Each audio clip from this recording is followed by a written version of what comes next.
Officials in China have confirmed for the first time that a fast-spreading virus can be spread between humans. There are now more than 200 cases of the strain of the pneumonia-like coronavirus, with the Chinese city of Wuhan the focal point. With more, here's Professor Raina MacIntyre from the University of New South Wales. Raina, thanks for coming in. So the fact this virus can be passed from person to person is the new and alarming news today. Yes, obviously that's concerning because it means it can spread more rapidly around the world. And it's a new virus.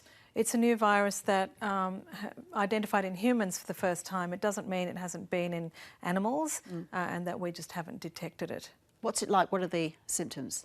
So it's shortness of breath, cough, fever, a pneumonia type syndrome. Some people can get a milder illness with runny nose, fever, coughing, shortness of breath.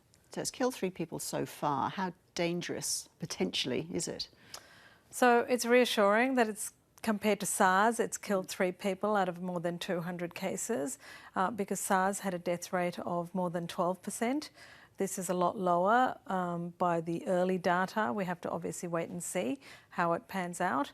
But at this point, it's looking like the case fatality rate is lower than SARS. But SARS started in the same way and in the same area of China, is that right? In the same way that it began with animals and then developed in this way? Yes, so the SARS virus emerged in China, in the southern part of China, and then spread very rapidly around the world, to Vietnam, Singapore, Hong Kong, Canada, and caused outbreaks, particularly in hospitals. And we've heard that about 12 healthcare workers have been infected now. So there's a concern of, hospital outbreaks like we saw with SARS. And also, I guess, Raina, the fears that with the Chinese New Year approaching, people heading back from China, that the virus will quickly spread.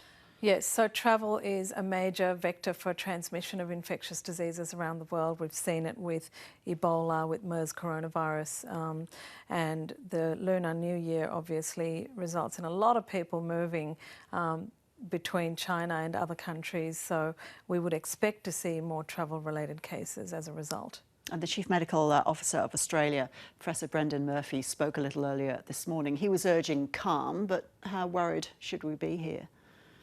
Yes, I think at this stage it doesn't appear to be as highly infectious, say, as influenza.